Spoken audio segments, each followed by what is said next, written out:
I'd planned on filming an introduction with Brad Fittler for this segment, but the cameras were rolling, and as we normally do, we just naturally jumped into conversation. Our first topic is leadership. There is no one better to talk leadership with, so we just let the cameras roll.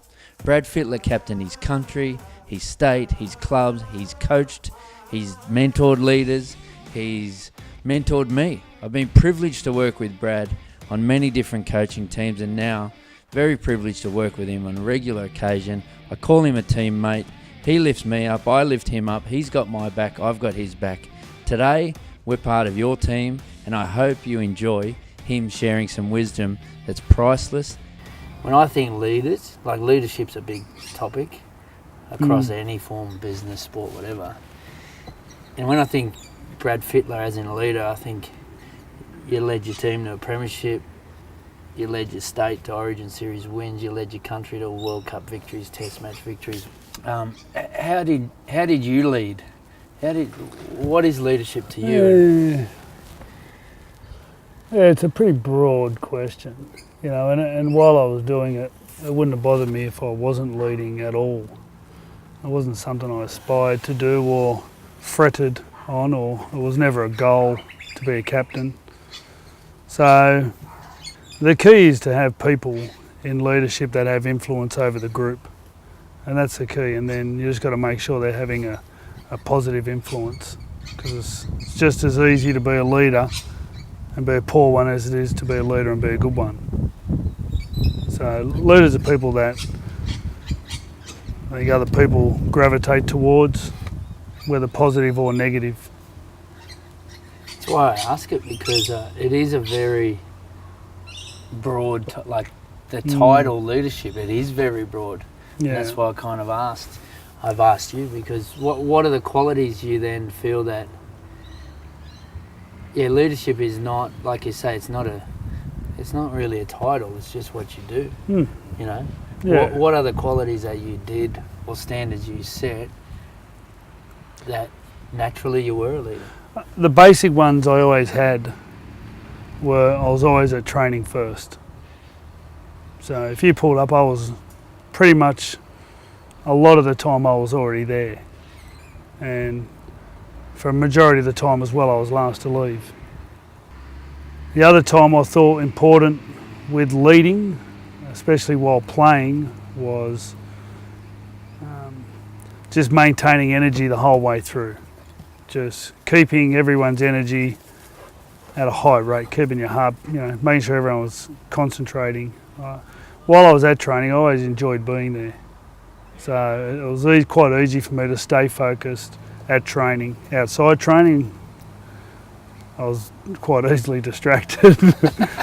Maybe that's the love of the game, but I knew midway through my career, but to be a better player, you had to be a better trainer. You can't be a better player without improving training. Yeah.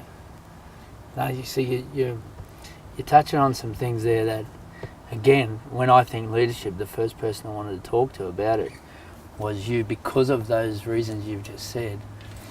Other people may go and read a textbook on leadership or go to a leadership course or whatever, but what you just mentioned, the energy that you brought, because it's contagious, and I've seen it with you and I've worked with you, but you also mentioned passion for the game there, that some people might try to be a leader in a field, but the passion's not really there, and their energy, someone's going to feel that at some stage if it's not genuine. It's spotted very easy. Yeah. No, that's why I wanted to talk to you about this. Any leaders, any great leaders that you've played with, that they had qualities that you admired, maybe when you were coming in to the elite level, or whether they be teammates or coaches or trainers, or is there anything that sticks out in your mind that really set standards that you wanted to be like? Yeah, I remember Royce had some really good ones. Royce Simmons, when I first started, and when I was a kid, he'd say, come down to the gym with me, so I'd go down, and he'd just hit a bag for 40 minutes. There was no sets or pretty stuff or anything. He just stood there and hit a bag for 40 minutes. And I enjoyed that, although I sort of hated it while I was doing it, but I enjoyed it because, and you can tell he just was doing it, he had a reason for doing it. You know, he didn't have much skill, but he had to be really tough. And I could see if I just kept that up, I realised then if I just had the mindset to be able to do that, and it would have made me a lot tougher person. Yeah. It's boring as hell. Yeah. Just stand there hitting a bag for 40 minutes. I really enjoyed that, and there's some other ones which work well for me. Mal was another one on the kangaroo tours where Mal sometimes stood back a little bit from the group and didn't actually always, you know, they were pretty social, those camps, those tours. So, and I learned that from him. I mostly learned it late. I didn't learn when I was 18. I think I learned when I was 22 on the second or third tour I went on. First tour I was a lunatic. Yep. And just indulged in everything, and just that was something I took off Mal. And by the end, yeah, I thought having that balance, it allowed you to have a little bit of sway with players if things were going astray. Even what you mentioned there about, I'll probably go back to the Royce one, because there's definitely some work ethic things you've touched on with me before. That you got back in those days, yeah. Parents, but just on the Mal one, and even you said it was a bit of a social thing as well. In your position, communicating in relationships and things, especially in the position you played, you talked to me before about this, how important that is. Yeah. So let's touch on that. Like that social side, it's actually a big part of getting the team to perform as well. Well, you relax. You know, you become more. You see more of your personality at a certain level. Obviously, if it's too social, it goes the wrong way. But yeah, you relax, and I think that's the real key. The key, you got to be able to be yourself. You know, in a group, you got to be able to walk into a group and not be intimidated, not be overawed. Be yourself. And understand people accept that, and that's so important to get the best out of anyone. More important than any play, anything you can do on a training field. That's so much more important that you feel comfortable in that footy team. So building relationships off the training pitch was a big part of you. Yeah. I mean, because you had to tell guys what to do, and they had to love you. Yeah. Is that something just come natural, or you learnt from other people, or you just realised, hey, I need that guy to run through a brick wall for me, I need to build a relationship with him? Did you make an effort to do that? I think it come natural, but I think I'm that sort of person. I like to make everyone feel included, so that's just a mostly natural trait really. Yeah. But I knew it was very important that I always went out of my way to make people feel included, but there's always part of that was I learned some things at Penrith very early, just having tough mindsets at training about cones, lines, all the little stuff that the little inches you can make up in a training session that a lot of teams don't. So I found that important, and then when you're building relationships, you build it around that. So you're doing it, you're pushing it, and then they'll do it. If you're not doing it, it breaks everything down. So, you know, having really that integrity in your word that's a very important thing with leading is you got to do what you say. Yeah. No, because I remember you spoke to me once about as a half, your most important thing is build relationships with your dummy half, your fullback, your back rowers, your front rowers. And it's stuck with me for a long time. I observe it in great halves now. Anyone you ever played with, they still love you to this day now, you know. So there's obviously, like, how do you think people remember you as a leader and as a teammate? I don't know. I don't think. Maybe most probably not the first person that comes to their mind. So I don't know. I've got a good relationship with most people, which takes a lot of work sometimes. But I don't know if I'd be the first person. If you ask a lot of footballers, I always get asked these questions, their best player, their best captain there. I don't know if I'd come into their mind. You know, that's not offensive at all. But I found every team, most of the groups I played in, whether it was Australia, the Roosters, we all got on well. We were a team. First and foremost, there was we're always on the same page. We're always fighting for the same cause, and that was something that was very important. So, yep. Talk to me about, and toss up any stories you may think while we talk about it, but evidence of hunger or evidence of want, you know. So a bit of a theme that's going with this stuff is you knew what to do, you knew how to play footy, you had the resources to do it, your skills, your body, your physique, your smarts, you had and those around you, but you really wanted to do it. Somewhere in there's little stories about hunger, either in yourself for your career or in a particular game, or it's hard. A lot of hunger's always shown away from training. So whether it's at different times, I knew at different times I had to go and hire people to help me out, like people that helped me stretch, because that wasn't a real quality of mine. I wasn't a great stretcher. Moving close to work was, there's some sacrifices that a lot of people sort of overlook, and they're the biggest ones. Moving close to work, being out of a car, it allows you more time to relax. They're big sacrifices that people just ignore. We talk a lot about phones and social media and leaving that stuff and putting it aside, and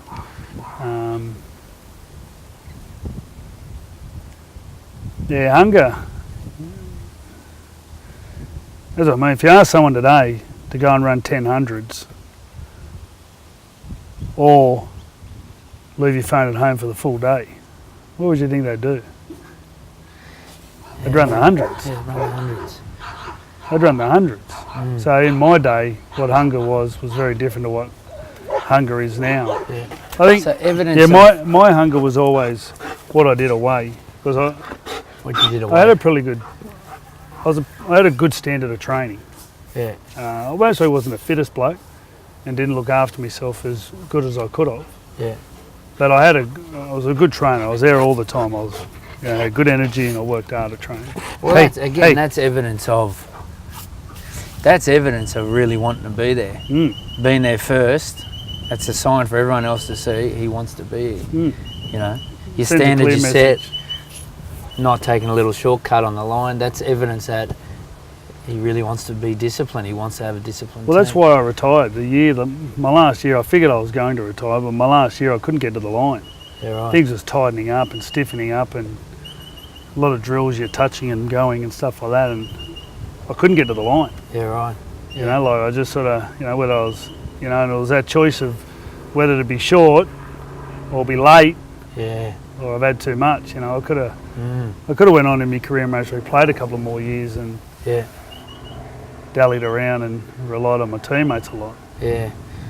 What about during a game? Evidence that someone's really on, one of your teammates is on. What's a sign of he's hungry today? When I've worked with you, it's always pretty simple. It's pretty simple things like chasing the kick hard. Chasing the kick, getting back on side. Yeah. The big one I always find is being back and being alert. You watch a lot of players will go back and just drop their body language because they haven't got the energy to support the ball. Yeah. That was one of the big things we do with our halves is you got to get back there early. Early preparation. Get back early preparation. And what that does to the other team is makes them spread. Yeah. Which means less tackles in the first couple. So they really encourage getting back on side. I remember when I trained with the Origin and I was out on the field running water, and that's all I did the whole game. I just ran to the back row saying, rest back here, Yeah. Rest back here. And it was a huge, it worked a treat, like to the point where Ryan Hoffman nearly passed out just from exhaustion, just from making that effort. But what it allowed was those first couple of tackles. And every now and then just one less defender. Yeah. Because they had to be honest, they were kept honest. Yeah. And that's, over a whole game, that's a massive difference.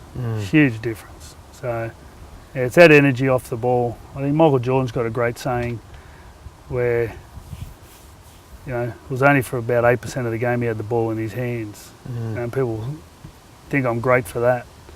It was the 92% what I was doing when I didn't have the ball that made me great. Yeah. It's just energy off the ball, assessing what's happening, But it's the same principle you're giving there within a game, early preparation, energy off the ball, is the same what you're doing away from the game, early preparation, early to training. You know, that it's the same message. Yeah. And that brings me to the consistency. Like if you were doing that consistently, that's how you played consistently. Yeah. You know, that's a huge message that I try to deliver. When people may be wondering why they're not consistently doing it at a high level. Yeah, you can't. If you're not consistent in your life, you won't be consistent at anything. Yeah. You're just, you know, your sport's an extension of you as a person. So, you know, even the last 5 years, the year 2001 was a bit ordinary. I didn't handle that very well, but we had 4 grand finals in 5 years. And, you know, I just had habits down, you know, running to the water. And by the end of it, you know, these habits didn't even have to think about it. You know, it's putting those habits into your life. So, you know, it's not hard. You know, it's just about being just persistent for a certain amount of time, and then just, you know, showing a little bit of resilience when it gets a bit boring. Yeah. You know, and a lot to do, you know, especially now with food and the knowledge we have with food, sleep, you know, all the stuff, everything. Yeah. Rehab, prehab. Well, again, all that stuff are just resources. If someone really wants to do it, they'll do it, right? Yeah. Consistently. And enjoy it. Yeah. It's not hard to enjoy your work. Yeah, that's a massive It's not hard to enjoy. Whenever I've worked with you, you just have this love for your work. Again, that's an energy that just comes across. That passion that you have, you've had that since you were this big, right? I think so. I think I just really like the game. Yeah. The game's done, you know, I've prospered obviously out of the game, Yeah. but I really like the game. I like the kids who play it. Yeah. I think sometimes people hold it to ransom a bit and they sort of take it for a ride and all that. But I think it's a really good game. Anyone can play it, any size. You know, it's a good game. Yeah. What about mentors in your life, Fred? We talked about it that night, actually. No, actually, can I talk about culture? Righto. The dictionary tells us that culture is the ideas, customs, and social behaviours of a group. Yeah. So you've kind of touched on it anyway. So with the first two are words. Yeah. You know, and that's the key with culture. So the first two are words. You know, especially in sport these days, we have all these fantastic words where I think, you know, every time I walk into a gym, there's words written on a wall. And it's got nothing to do with culture. They're literally words made up of letters. Yep. So they're nothing really. Yep. Culture's social behaviours. Yep. So it's behaviours. And that's what culture is. So, you know, instead of putting words up, they should put up, you know, being polite, cleaning the gym up. Yeah. Respecting. Actions are actions, like you know, there's so many sports psychologists out there and they've got everything going on and they're all trying to do something, but it's all actions. The other stuff's just all in a dictionary. Yeah. It's the action. Yep. The action. So you had a really strong culture when you led your teams to premiership, even from stories that I've heard of players that played with you. You had a really strong culture without even thinking about the word culture. No, you had one by the standards you set. Yeah. And that can slip like that. A really strong culture can go to a poor one pretty quick. Well, poor cultures are easier to do. That's why. Yeah. You know, because it's less work. It's normally a little bit easier. You know, you get more time to do what you want, and so there's a lot of poor cultures. That's the huge thing they're missing. There's a couple of things I reckon they miss. You know, especially with how they're trying to find extras in everyone. You know, firstly it's actions. Yeah. Actions are and the other word I always find, you know, they talk about attitude. Now, attitude comes from your heart. That doesn't come from anywhere else. And it's the one thing they can't judge. You know, they keep saying they can do anything, and you look at all the sports scientists and they're just twisting and doing all this sort of stuff. But until you can work that out, you know, and that's the thing that drives culture and actions and all the stuff that you really need. So that's why you need to find people that love the game. Yeah. They want to be there. Yeah, want to be there. And give evidence that they want to be there by all the things you mentioned before. Mentors, Fred. So for this, like, we really don't know where this is going to go yet, but I've been influenced by really good mentors across different areas. And through this video, I'm feeling like, who knows who's going to get influenced by listening to you, and then they're going to influence someone else who's going to influence someone else who, like, you know, like there's influences in me, in my work, that come from people that aren't alive now, that have gone to here, to here, to here, and now it's sitting with me in my work and your work. So I really don't know where this is going to go as far as how many people are going to appreciate being mentored by you sitting at your backyard coffee table. But mentors to you, like, is there someone that's, or is there something that's stuck with you for a long, long time that you learned of one person that you are pretty proud of passing on? Well, there's I've had a lot of smart people in my life give me a certain direction, and I've watched tough people do some really tough things where they make you question how hard you're going and if you're sacrificing enough and if you're putting in enough. But I find mentors are everywhere. I was walking down the creek the other day, down at Narrabeen Creek, and there was two 10-year-old kids. They had their skaties and they put up a little lemonade stand and they were selling lemonade. Well, that inspired me, you know.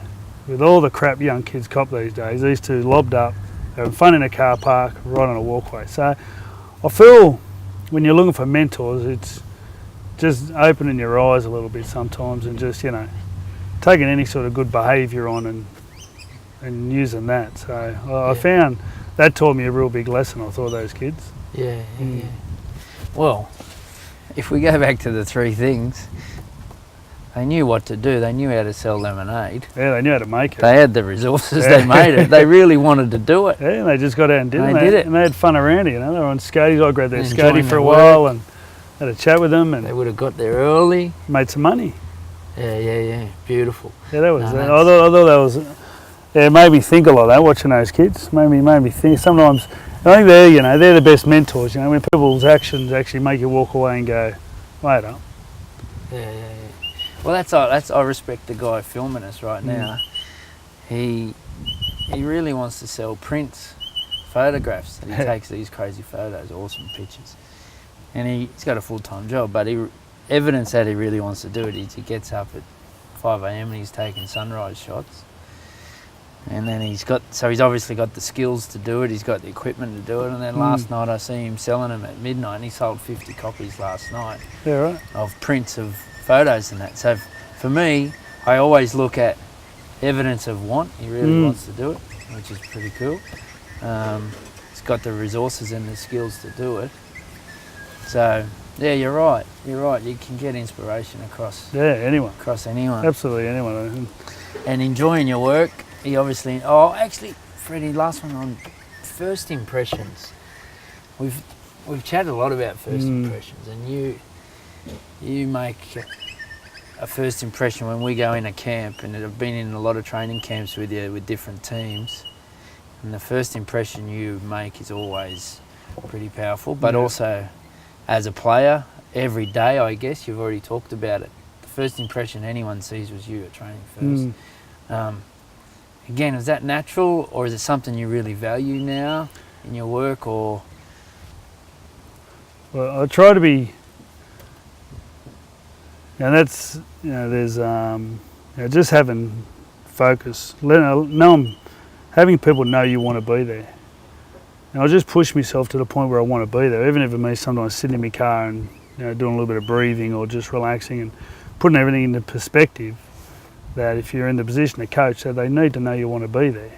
So you need to be able to put everything else aside. And I think that's a key anywhere. And any time I walk up to anyone, I try to make sure that, they understand I want to be there, and I try to listen as much as I can. So that's, having presence, just being there with them, and I think anyone can feel that, and they they're aware of it straight away.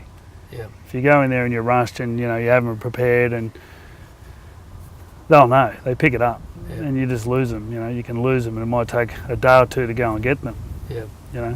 But just having that energy early and just showing them you want to be there, showing them you're prepared, and showing that if it's going to get tough, you're going to be there with them. Yeah. Beautiful. See what I told you about this bloke? We could sit here and talk all day on this Got stuff. knowledge. Experience. I know it's knowledge. Don't know. He's got I know it's something knowledge. special in there. I did listen to a bloke. By the way. I did listen to a bloke, and he said a good thing about dogs when you watch dogs.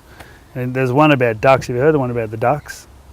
Under the water. No. There's one about talking about why we always think of the past, and we're anxious all the time. And his thing was the two ducks, and the two ducks go along. They have a fight. Yeah. And they just go sit there and they bristle up for a little bit. They shake the feathers off, water falls off, and they just go, and then that's it. Well, we hold so much. You hold. That's why training's good. Trainer lets it go. Talking to someone lets it go. You're sitting there, if you can really hold meditation for a while, that lets it go. Yeah. Is that something you did a lot of, meditation, or is it something you've done post-career? More post. I did it a little bit during. I used to like visualising a lot. Yeah. Did a lot of visualising when I was playing. But I find your greatest weapon is by having a clear mind. Yeah, being clear is the best one. And I practice it, walking all the time. There's all different ways you can practice it. Just clearing it. It's really hard to do. Yeah. But once you've done it over and over, it's become easier for you? Yeah, it gets easier, and you sort of can hold it a little bit longer sometimes. There's just a lot to think about. Yeah. There's a lot going on these days. So, but I find, especially that's why I really like grass. Walking across grass gives you a really nice feeling gives you a chance to actually feel it. If you want to, or you can be thinking about all the other stuff. Well, even as a player, you obviously made your best decisions in the middle of a game under pressure when your mind was clear. Well, that's that focus, and they say that's why a lot of people like watching sport. Because actually they're witnessing people who are clear, just total reacting, as in to what's happening. And was there anything you used to go back to if it was getting a bit hectic and your teammates might have been a bit flustered at some stage? Is there anything you just... So I know you have done that even with that circle of pressure we went through. Is there anything you always used to do on the field as a player to bring you back to be clear in that very moment? Well, if you get a chance, it's we used to have a saying is, who's got the ball, where am I, what's my job? And that brings you straight back to what your next job is. So it's always easy if you just had a try scored against you, because you had a chance to, take it in, chill for a little bit, and then talk about what you got to do next. And I got that off Paul. Paul Harrigan used to be really good at that. Yeah. He was very good at that. He'd just go, he'd be standing there and everyone would sort of be talking and at each other, and you go, righto, let's make it a great kick-off. Let's get down there. Sometimes you haven't got the luxury of that time. So getting yourself in that position. The other thing in the game of footy I always felt, unless the scoreline forced you the way to play, was I always felt more comfortable defending down there than attacking from here. So putting a good kick down and chasing, I always felt like that put you back in control. Yeah. So I always found in game of footy that was a great way to, to rally, give you a little bit of time to think on your way down there, and maybe get an error. Yeah. And did you? Is there a moment in your career where you just felt you were in a special place? Yeah, the last 3 years. Yeah, I felt like I was just in control of myself. Had a really good footy team. We kept losing players because as you win, you lose players, and our dynamics changed a lot. But I was just into it, really enjoyed it. Yeah. And that was, especially at my age, I retired at 32. So, but being at 32 with the intensity that I trained, as in, I never lost the fact I had to be training. Had to be to the drinks first, had to be back to the coach first, had to be last off, and that never left. That was the action that never left. You don't even realise, but all those things you did to respect the game so long in your career, it's now giving you the same love back by you're straight into this role where people respect your opinion. It's a really good role. So you haven't just all of a sudden become great on TV. You put 20, 30 years into your football career that earned you that status in the game. The natural bit that comes out in you, just that passion comes across. But you mentioned there are things you want to improve on, right? So you know you have to improve on it. What evidence of wanting to improve are you doing? Are you working on it or not? Well, there's specific words that I try not to use. Or I remember Andrew Voss told me one about ing, getting your INGs out, which is really tough for. Yeah, right. I really sort of mumble. Yeah, But I can see it in my daughter. I've got to say, actions at the moment are mostly not as what they were when I was playing. Yeah. And I think that's something I'll have to address. Yeah. So, because that's something I definitely should be able to do, and all it does is make you easier to hear. Yeah. No, that's interesting. Today. The funny thing is, though, I've been in TV now 10 years. I've been at Channel 9 for quite a while now. Yeah. And I was doing shows before that on TV, which was great prep. Which was a lot was over the internet. Yeah. And so it's it feels like sometimes that I've just started. Well, hopefully that's the case. Yeah. So I enjoy the job. Yeah. And that comes out, all the things that you talk to us about with your footy, enjoying your work, passion for the game. Early prep sounds like maybe you're going to work on some stuff. Yeah, there's a TV prep I could work on. Not watching yourself sometimes hurts, but I'll talk to my boss and say, am I doing something? And I will, if he asks me to watch myself, I will. Yeah. But I'd prefer not to, because all I'll do is listen. Yeah. I won't watch. I'll listen to my voice, and I'll listen to what I say. Yeah. And then probably overcomplicate things, and then I don't want to be paranoid. It's a job not to be paranoid. You need to be in the moment, and I mean, which can happen in any other forms of business or footy or life or sport. Like if you're overcomplicating things, you can tend to. But there has to be a period of learning, so it's all natural. Yeah. But there's processes. The other one is watching games. I watch preparation. I watch every game. Watch every single game. Study the game. I watch every game. Put notes every game. So I cannot miss a game. Yeah. Me and my wife had many an argument over. Yeah. I have to watch the game. I can't sit there and talk about something that I haven't seen. So she thinks you're just being that lazy husband and having a beer watching the game, but you're actually working. There you go. And that's the balance, The balance, especially when you get older, is family. Yeah. When you're 25, life's very easy. Yeah. When you've got children and family, and they need a good chunk of your energy and life and time and love, and that's when you got to start. That's when work's hard. Because you got to throw it all in, big blender. Yeah. Well, you give your kids plenty of evidence of your energy and what you're on. I mean, looking around, you play basketball with them up there, tennis there, gym there, cubby house there. You definitely. I do like the tramp. I'm a tramp. You jumping on the trampoline with them. We do a lot of tramping. So you're definitely giving your kids the same energy, and I see it in your kids when I've spent any time with them, only a minimal time. But they got your same energy, so that's good. We hope you've enjoyed this week's episode of Get the Edge with Hayden Knowles. Please don't forget to like and subscribe. Also, remember to check out our podcasts online. Get the Edge with Hayden Knowles, hosted on Anchor and available on Spotify and Apple Podcast.